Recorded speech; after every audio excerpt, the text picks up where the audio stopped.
Jesse's boyfriend. Big deal. Princesses Long Island debuted a decade ago. The Bravo reality show followed the friendship of 6 Long Island women.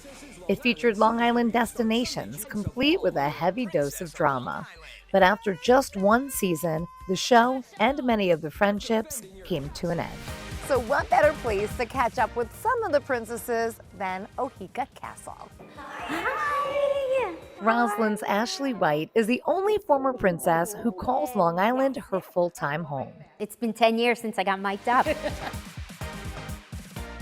People recognize me, and when they do the, are you the, and they recognize my dad. My dad was the breakout star. About the show, you only see 40 minutes of it.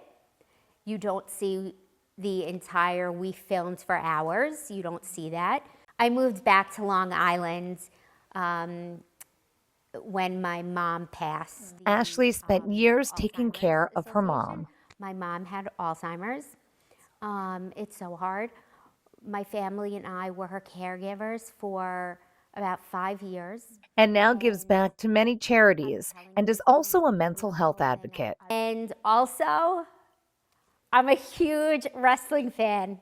I wasn't on the show. I didn't even know really about wrestling, but I became after the show. So I would say Ashlee is a die-hard WWE fan. Hi, Chanel. Hi, Elisa. How are you? We caught up with Chanel Omari in her New York City apartment. Doing this anniversary means so much to me because it shows how important the show really was. I think it was really important to capture the culture of Long Island and how people from Long Island always keep to their roots and they don't change. You know, just because I'm a city girl, I'll always have the Long Island girl in me. Chanel has a podcast, Chanel in the City. And basically, it's a mental health and comedy podcast that covers pop culture topics. She also still does stand-up comedy. And I do a show called the All-Star Comedy Show in honor of City Harvest. And credits princesses for much of her success. It really helped me kind of be strong and confident of what I wanted to do in life and how I wanted to move forward. Reporting from Columbia, South Carolina.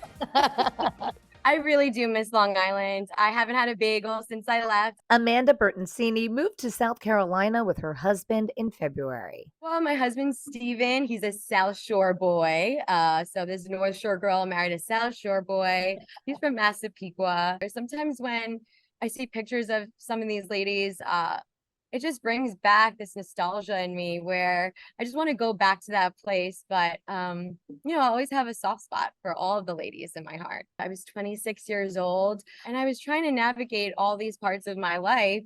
And then doing it on national television, it was just, we were definitely thrown into it. I don't think we ever knew what was to come. Amanda has made a career in media, working as an advertising exec, and has her own YouTube channel. After we went on that whole press tour for Princesses of Long Island, I learned about, you know, being interviewed, and I kind of wanted to do it back. I want to be in that seat. So it just gave me a big leg up into that world. Casey Cohen lived in the city during the show, and that's where she still is now. She took her lifelong passion for fitness and made it her profession. I teach at Lifetime, teach high performance cycling as well as HIIT.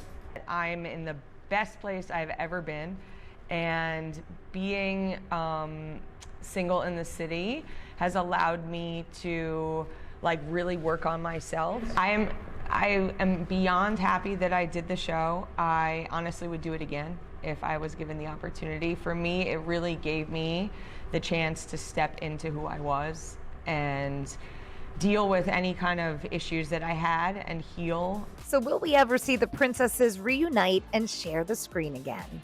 Is that something that you would ever do? That just gave me anxiety. Do you think that will ever happen? No. I pray for a reunion every day. And we still have such a large fan base. They're still just hoping we'll have a reunion. When your mind goes into that space and that drama, I don't want to regress. So I'm happy where I am. There's so much hurt and pain, but so much love. I think I would say that I would never do this without, I wouldn't do this experience if it wasn't for them. I wouldn't want to do it with anyone else. No matter what we went through, you know, I think no matter what, I'll have their back because no one understands what the 6 of us went through.